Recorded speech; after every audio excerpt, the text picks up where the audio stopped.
যে আপনি এত ছটফট করছেন? জয়তী ওই ফুলের মা এই বাড়িতে চলে এসেছে। এখন এখন সবার সামনে আমাদের রহস্য ফাঁস হয়ে যাবে। আমার চোখের সামনে আমি আমার সাজানো বাগান নষ্ট হতে দেব না। যে কোনো সময় সবাই সব সত্যিটা জানতে পেরে যাবে। আমি কি করব বুঝতে পারছি না। সব শেষ হয়ে যাবে। দিদিমণি, আপনি যদি সত্যি এভাবে ছটফট করেন তাহলে কিন্তু সত্যি সব শেষ হয়ে যাবে। এবার শুনুন, ফুল আর ওর মা দুজনেই কিন্তু মাথা মোটা। সবার ভালো করার বদ অভ্যেস আছে ওদের দুজনের। আপনার কথা বলবে না ওরা। ভগবানও যেন সেটাই করেন জয়তী। কারণ যদি শোভন জানতে পেরে যায় যে আমি ফুলের কাছ থেকে সমস্ত সত্যিটা লুকিয়েছিলাম, তো ও যে আমার উপর কি পরিমাণ রেগে যাবে সেটা তুমি জানো না জয়তী। ও যদি আমার না না না না না জয়তী,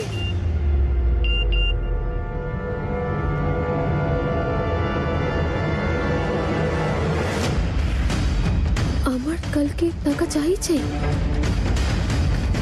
আমি পুজোয় আসবো, তখন প্রসাদের রূপে আমাকে টাকাটা দিন। আর নইলে আমি প্রসাদ দেব, সেটাও গোটা বাড়ির সামনে। আর সেটা তোমার ভালো লাগবে না।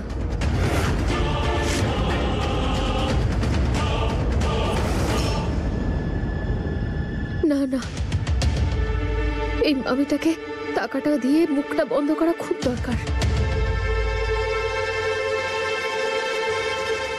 ঠিক আছে, কাল তুমি তোমার টাকা পেয়ে যাবে। শুধু বলো কখন আর কোথায়।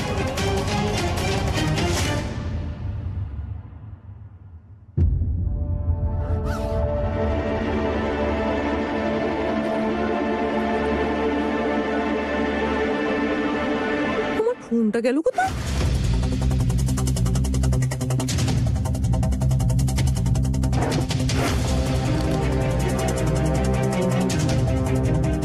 আরে কি হলো রানীর মা? আমার ফোনটা দেখেছো তুমি? আরে পেয়ে যাবে, এখানেই কোথাও আছে। কোথায় আর যাবে? আরে ফোনের কি ডানা আছে নাকি যে ঘর থেকে একেবারে উড়ে যাবে? হ্যাঁ, একটা কাজ করো, তোমার পার্সটা চেক করো। দেখো, ক্রিম, লিপস্টিক, পাউডার, কাজল, রুমাল সব পাচ্ছি, শুধু আমার মোবাইলটাই পাচ্ছি না। কে জানে কোথায় গেল। আরে এখানেই কোথাও আছে।